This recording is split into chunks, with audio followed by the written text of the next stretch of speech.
as well as performance.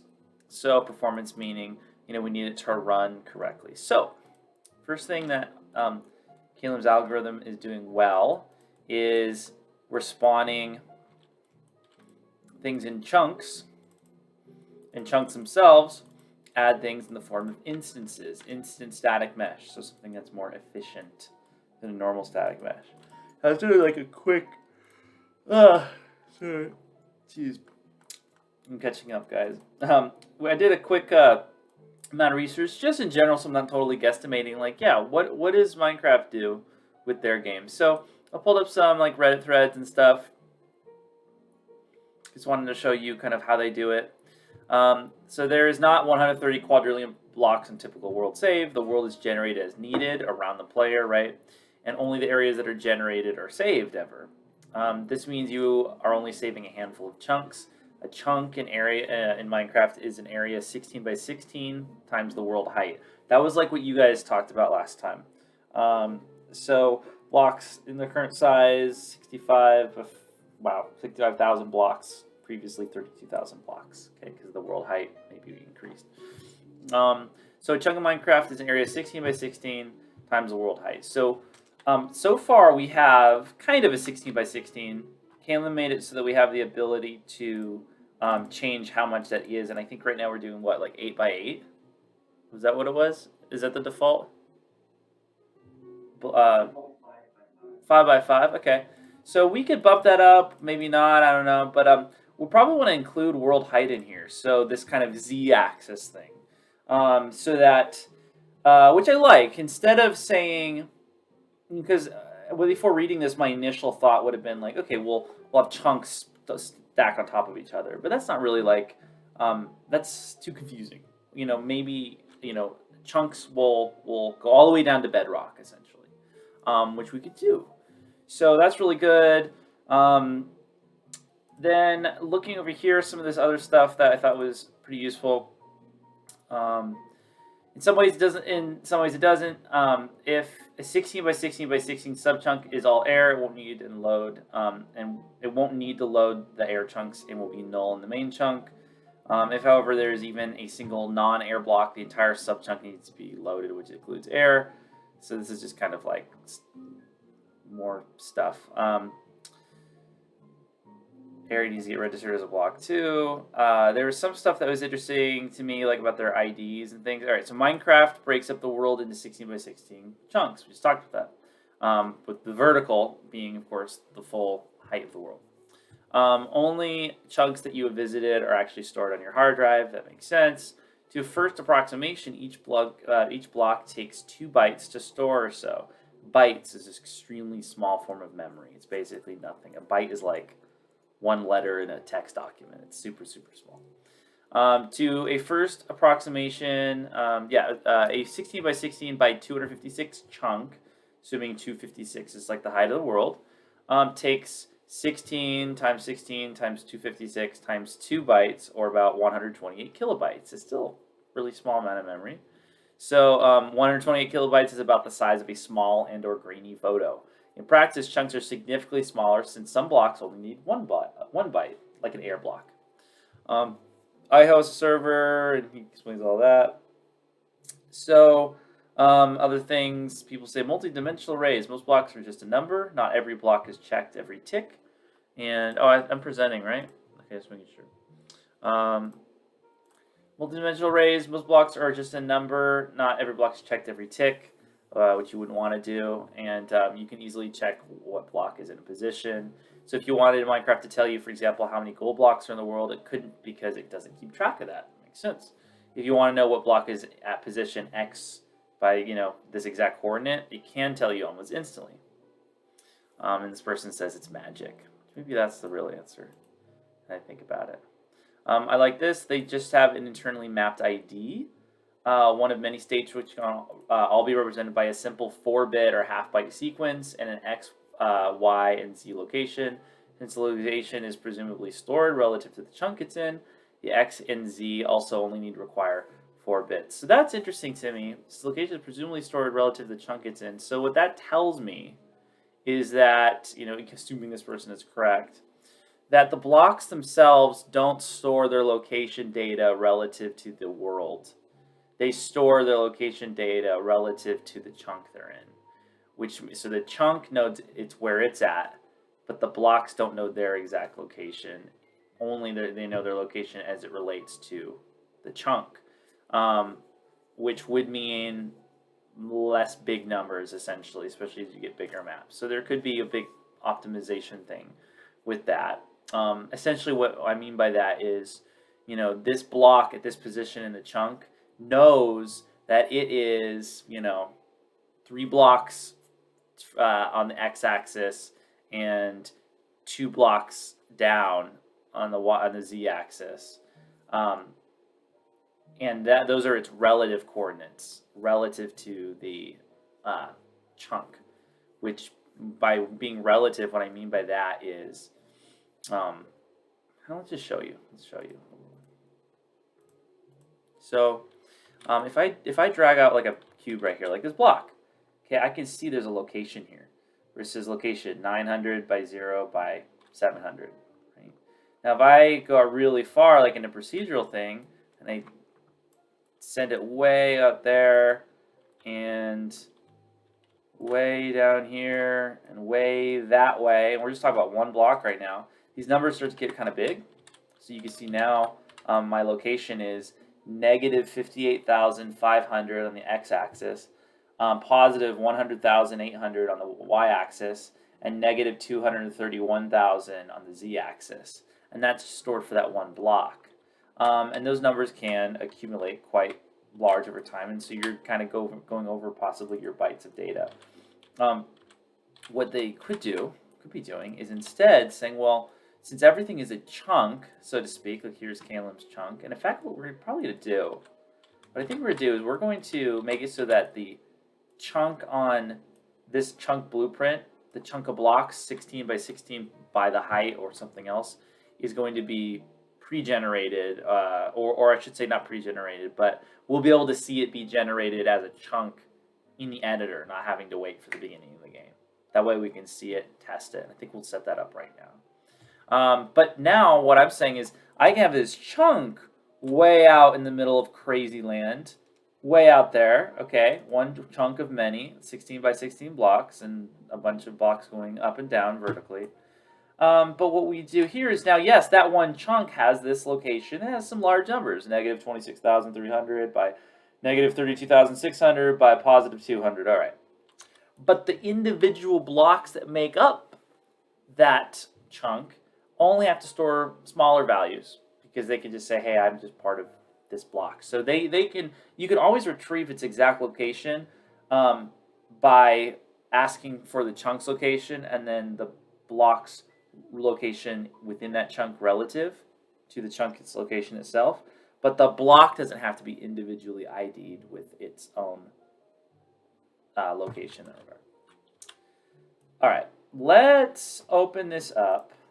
Any questions on any of that? Okay, let's open this up.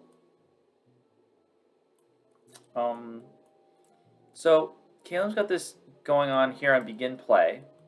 And if we want this to actually happen when we drag it out so we can see what's going on with our chunk, what we'll do is we're going to cause that event to also happen on the construction script. I'm going to get rid of my block. This was our block from before.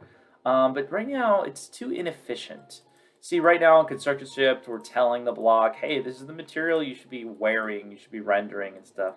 Whereas we want to be a little bit more intelligent with that, especially at the idea of spawning lots of blocks over a long distance. So what we might do is, we'll come back to that at some point maybe. But what we want to do is take these functions and run these functions on construction script. So spawn new chunks within render range. So we go to this. This is what that is. So let's run this on construction script. Spawn new chunks. And it's going to take Calem's function, and it should run it in the editor. There might be some things we need to set.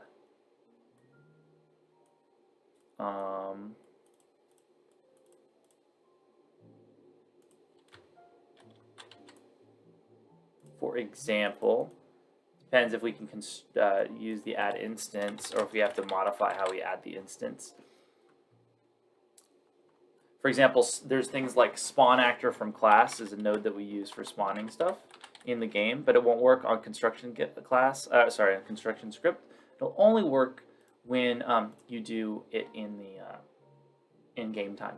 However, the alternative is to use this construct node where you can construct something in design time. So let's see if we could do something like this. Instanced static mesh component. Okay.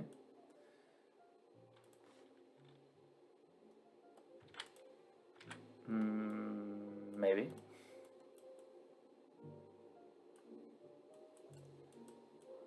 Let's do this real quick. Let's duplicate this function.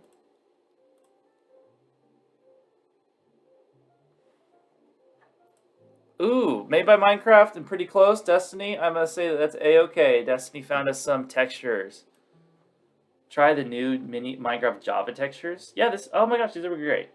This is better than I was expecting. Click this green live text to download it now. Wow, that downloaded fast. Let's check it out.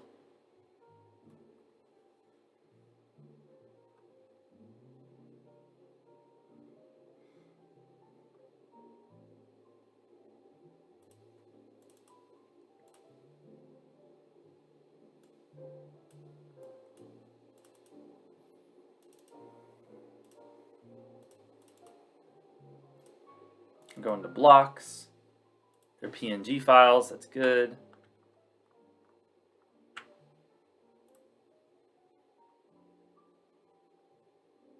Like here, coal ore. Let's see what that looks like. I think that looks good to me.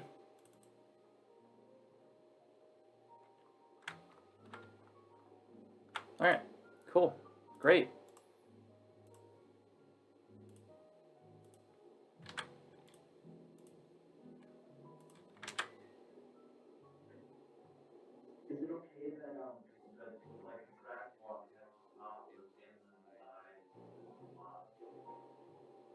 Yeah, it's a great point. Probably what we'll have to do, Caleb, is redo the block using geometry or something where each side is its own texture or its own material slot. And then that way the thing that goes on it is just it would be the same material repeated over and over, right? All across the cube. But yeah, as is, if it's all going to be... Oh, no, you know what? No, that would be inefficient. Because texture slots, each one of those is a draw call. No, what we will do is we'll plug in we'll do it in the material. We'll plug in a texture node, and we'll change a tiling node times a texture coordinate node that goes into the UV setting of the texture. And it will allow us to control how that maps, how big or small it is around it. So it will allow us to basically repeat the texture over the surface of a cube. We try that right now, since we got it. Let's import this.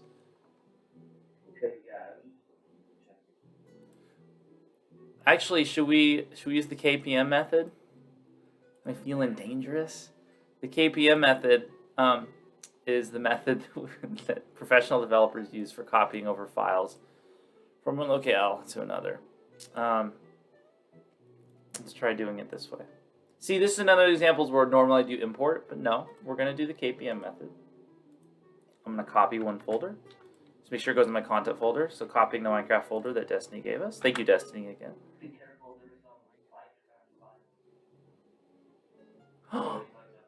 Oh, yeah, there was already a folder? I didn't think about that. Eek. Yeah, okay, we'll see. Yeah, I didn't notice that. Alright, so textures, blocks.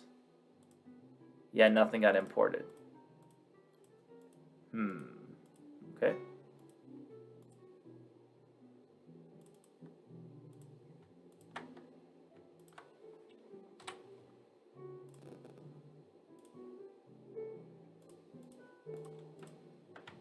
Then perhaps the best way, let's try importing it using our import tool. Sometimes if you get an issue with that, it has to do with just the editor being open while you're trying to copy and paste files. So let's go to projects, downloads. Now we're importing. I'd like to import all those things. Can I do that? No.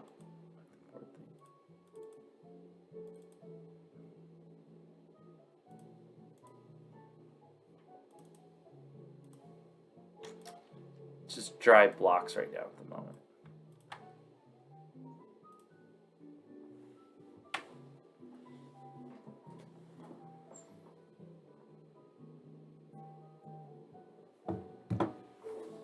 Okay, referred some stuff to normal maps, which is not correct. There's no normal maps in Minecraft.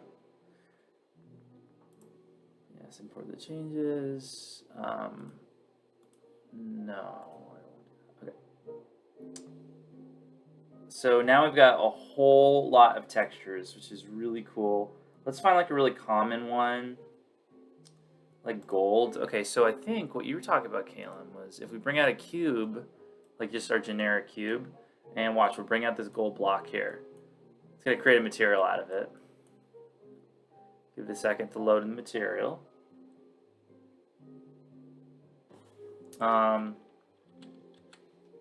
Actually, that looks kind of right. Does it? Does it look right? It looks like it's actually mapping correctly.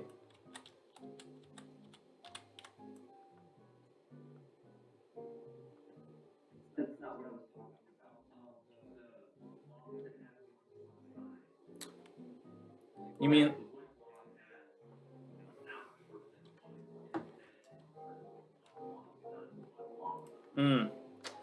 Okay, then the answer to that would be material slots. So what we would do is, let's, for example, bring out a block here. And we might need to make, let's see, there's blocks that have a top part and a bottom part that are like identical, like when you chop a tree down, and the sides are identical. Is there anything else that uses 3?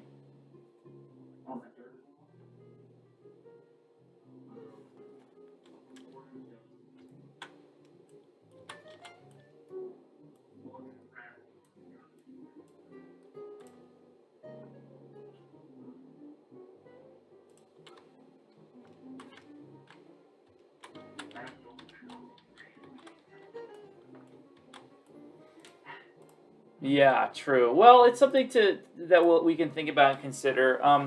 The other method that's usually done with this is the blocks themselves are texture mapped. There's a couple of things here that actually were texture mapped. I saw just quickly when we were importing them, where the texture itself contains all the sides, and it knows to wrap exactly around the block, which is probably how they do it.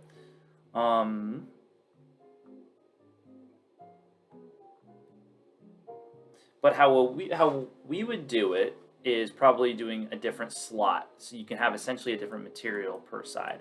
Now, right now we're getting this. Oh no, there's 3 of them, right? Or 4 of them. We can change that. We go into our UV settings here, and okay, so that one too many. So we want to go actually up. There we go. So that would be one side, right? And then this is spruce wood or something. So, you know what I'm going to do real quick is we're going to create a master material to kind of hold all of our materials, all of our textures in. So we're going to name this M_Minecraft block master.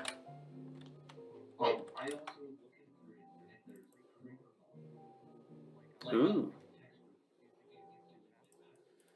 We can certainly try.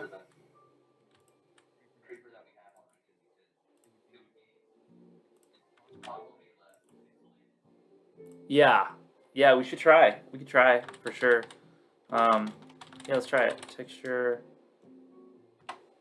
Minecraft's easy because it's just like this. We'll also add this extra option in case we want to tint the color of a block for some reason.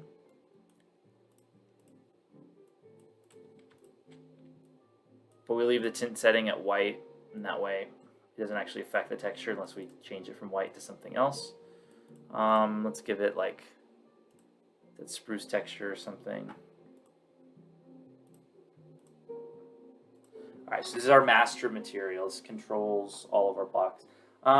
We should also put in some parameters for how shiny and rough the thing is as well. Actually.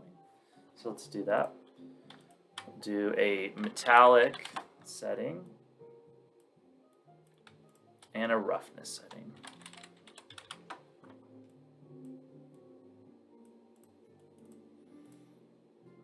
Roughness we'll put at, I think, 1. And that should be good.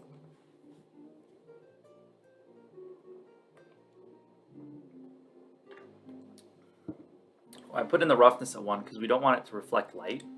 You know, that's more like a AAA game engine kind of thing for this, you know. Is it just me, or does this seem lower res than it's supposed to be? But I just might not played Minecraft in a while. Like, okay, so it's 16 by 16. That's right, 16 by 16? It just seems blurry to me, like a blurry than I encounter in Minecraft. Should I be playing, you know? All right, so we have this. I'm sorry, say that? It definitely does look a little blurry. Yeah, okay, it's not just me. All right. Yeah, I think the dimension of the actual block itself makes it blurry. Okay. Maybe. So let's do spruce block. So that's the top block. Craft block material. That's our top.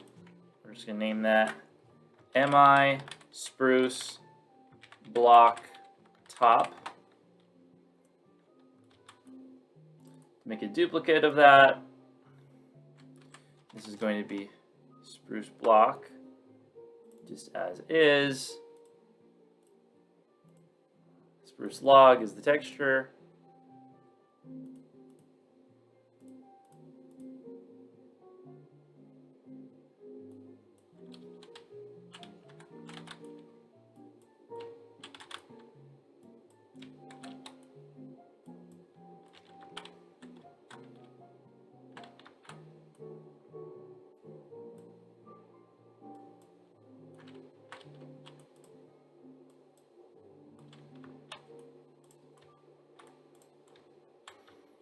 So this is an example of a block that has like this top slot as well as other slots for the rest of it. So we can actually make this, I'm going to leave that as a copy, but we'll make this a new static mesh that can be reused as many times as we want. So open up that, create static mesh, name it SM underscore block underscore top slots with top slot, sure. Okay. All right, so now we have actually a static mesh like this. And the static mesh, when you look at it, you see this here, right? If you look at the details panel, you have 2 material slots. One for the sides and another one for whatever's on top. So now that makes it much easier for us to go, okay, we now need to make our, I don't know what the next block would be that has a top thing and not, could be another form of wood, could be sandstone right here, right? Sandstone top. So what we could do is, this will be easier with 2 content browsers. So let me, we're going to duplicate the material instance we made already. Right click, duplicate. MI underscore sandstone top.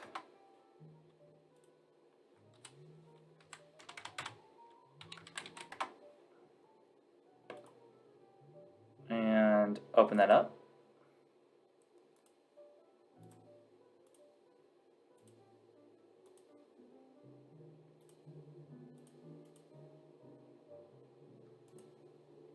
And then we have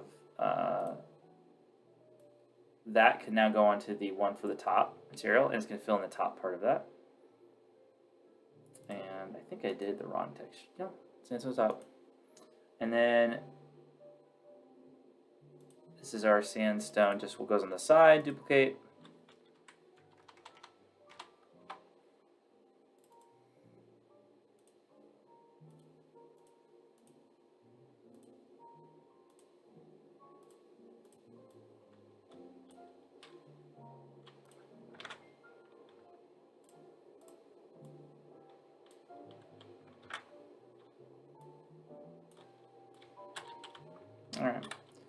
we go. And yeah, so they are a little blurry to me. So I'm kind of curious as to why that might be. Let's just double check. Block texture resolution in Minecraft. Let's just make sure that they're 16 by 16 or whether they should be 32 by 32.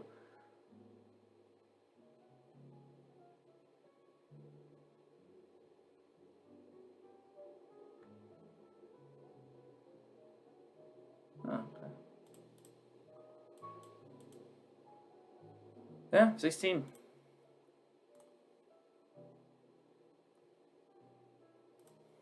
So interesting. This is going to be an interesting thing to solve then. It could be a rendering setting that we could change. It could be a lighting setting. We could change these all to, for example, their surfaces to be things like unlit, perhaps. But something to think about, something to try. Grass block is the most important block. Yeah, basically, let's make our grass block right now. Does grass have two sides? The top different. Yeah, it does. It has a top side that's like different. It has different stuff. It has a different top. It has different sides. Okay. Okay then. Gotcha. Well, since I only made 3 slots, let's leave that as is. We can always go back and like refine it. The bottom slot I think could just be like dirt, or grass or whatever. Let's look up the grass texture then. And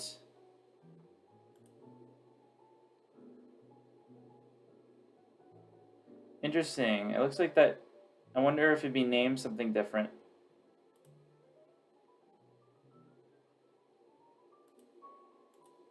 Because these are the textures I have for grass, and they don't look very grass-like. We could tint that if we need, so it's not a big deal, but...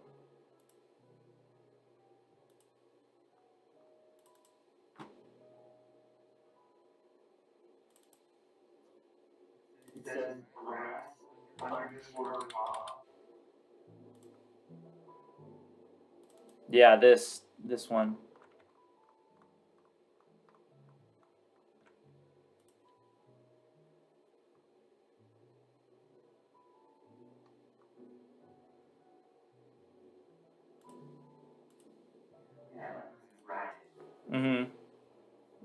The side one looks kind of correct. So let's do this. We'll make a grass top material.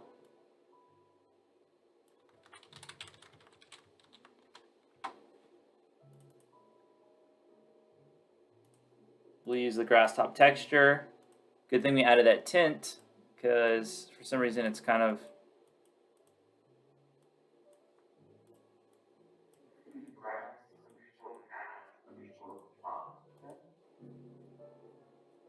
path top, maybe. It's kind of yellow looking.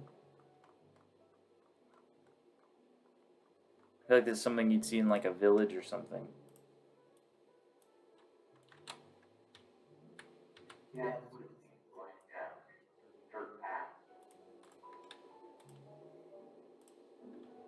Yeah.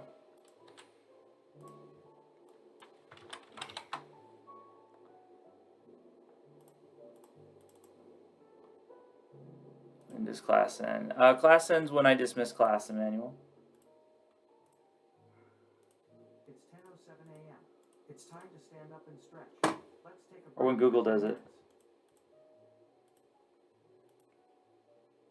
Okay.